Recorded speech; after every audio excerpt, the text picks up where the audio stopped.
Hi అండి, welcome to రుచితాస్ and blogs. ఈరోజు నా స్టైల్లో జున్ను నేను ఏ విధంగా తయారు చేస్తానో మీకు చూపిస్తానండి.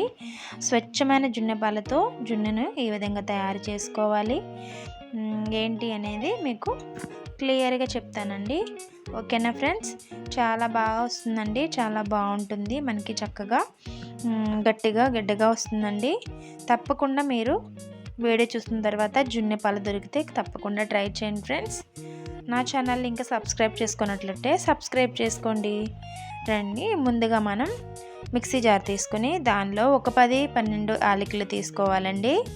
ఇప్పుడు యాలకులతో పాటుగా మిరియాలు వేసుకోవాలి. ఇందులోనే 2 స్పూన్ల మిరియాలు వేసుకోవాలండి. మిరియాలు యాలకులు అనేవి తప్పనిసరిగా మనం జున్ను పాలల్లో వేసుకోవాలి. ఇది ఇప్పుడు ఈ మిరియాలు యాలకులలోనే ఒక 2 స్పూన్ల పంచదార మనం వేసుకుని మిక్సీ పట్టుకోవాలి మెత్తగానండి.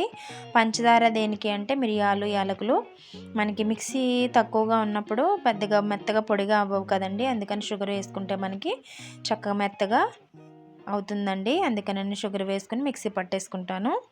ఇప్పుడు తర్వాత మనం ఒక గిన్నె తీసుకుని ఆ గిన్నెలోని జున్ను పాలు వేసుకోవాలండి.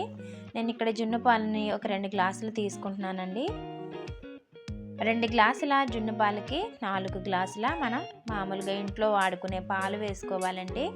ఆ 2 గ్లాసులకి 4 గ్లాసులు ఎందుకు వేసుకుంటున్నాను అంటే ఇవి మొదటి రోజు జున్ను పాలండి. మొదటి రోజు ఇవి ఏంటంటే బాగా చిక్కగా ఉంటాయండి, అందువల్ల నేను 4 గ్లాసులు వేసుకున్నాను. అదే మూడో రోజు అలా అయితే కనుక మనం 1 గ్లాసు జున్ను పాలకి 1 గ్లాసు మనం మామూలు పాలు మనం కలుపుకోవాలి అన్నమాట. నేను మొదటి రోజు అని చెప్పేసి నేను 4 గ్లాసులు వేసుకుంటున్నానండి. ఈ విధంగా మనం చేస్తే ఖచ్చితంగా పర్ఫెక్ట్గా మనకు జున్ను వస్తుందండి. చక్కగా జున్నుని ఇష్టపడిన వాళ్ళు ఎవరైనా ఉంటారా అండి? నాకు తెలిసి అయితే ఎవరు ఉండరని అనుకుంటున్నాను. మా ఇంట్లో వాళ్ళందరికీ అయితే మాత్రం జున్ను అంటే చాలా ఇష్టం. ఇదిగోండి, తర్వాత ఇప్పుడు ఈ పాలు తీసుకున్నాం కదండి, ఇందులో ఒక 1/2 కప్పు నేను బెల్లం వేసుకుంటున్నానండి. ఇలా మెత్తగా చేసుకున్న బెల్లాన్ని మనం మిక్సీ పట్టుకున్నాక ఇందులో మనం ఈ బెల్లాన్ని మనం ఇందులో పాలలో కలిపేసుకోవాలి. బెల్లాన్ని మనం నీట్గా శుభ్రంగా లేకపోతే కనుక మనం వాటర్లో కరిగించుకుని వడపట్టుకుని మనం వేసుకోవాలండి. బెల్లం నీట్గానే ఉంది కదా అని చెప్పేసి నేను డైరెక్ట్గా వేసేసుకున్నాను అనమాట. ఇలాగ బెల్లం మొత్తం కరిగించుకోవాలి.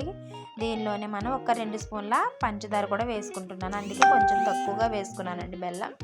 పంచదార బెల్లం కలిపి వేసుకుంటే మనకి టేస్ట్ బాగుంటుందండి. అలా అని ఒట్టి బెల్లంతోనైనా చేసుకోవచ్చు.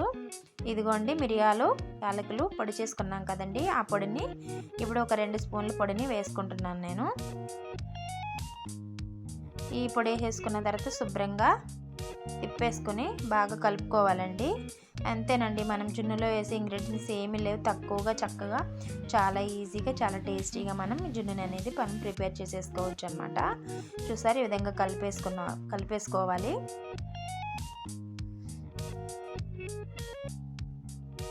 ఇదిగోండి, ఇలాంటి గిన్నె తీసుకోవాలండి. నేను ఇడ్లీ పాత్ర తీసుకున్నాను. ఇడ్లీ పాత్ర తీసుకుని అందులో మనం పాలు తీసుకున్న గ్లాస్ ఉంది కదండి, అదే గ్లాస్తో 3 గ్లాసులు వేసుకున్నానండి.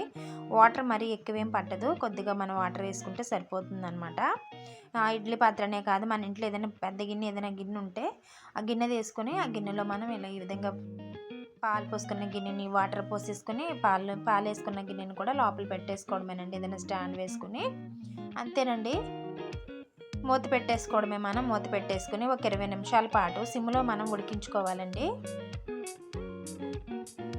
లో ఫ్లేమ్లోనే మనం గ్యాస్ అనేది పెట్టాలన్నమాట, లేకపోతే మొత్తం హై ఫ్లేమ్లో పెడితే వాటర్ మొత్తం మరిగిపోయి శుభ్రంగా మాడిపోతుంది అనమాట. అందుకని లో ఫ్లేమ్లో పెట్టుకుని మనం చేసుకోవాలి. ఇప్పుడు నేను స్టవ్ పైన పెట్టేసుకుంటాను ఫ్రెండ్స్. అదిగోండి, స్టవ్ పైన పెట్టేసుకున్నాను. స్టవ్ వెలిగింగ్ చేసుకొని మనం సిమ్లో పెట్టాలండి. ఒక 5 నిమిషాలు హై ఫ్లేమ్లో పెట్టి తర్వాత మనం సిమ్లో పెట్టేసుకోవాలి. 15 మినిట్స్ అయిన తర్వాత చూడండి ఫ్రెండ్స్ ఎలా ఉందో మనకి.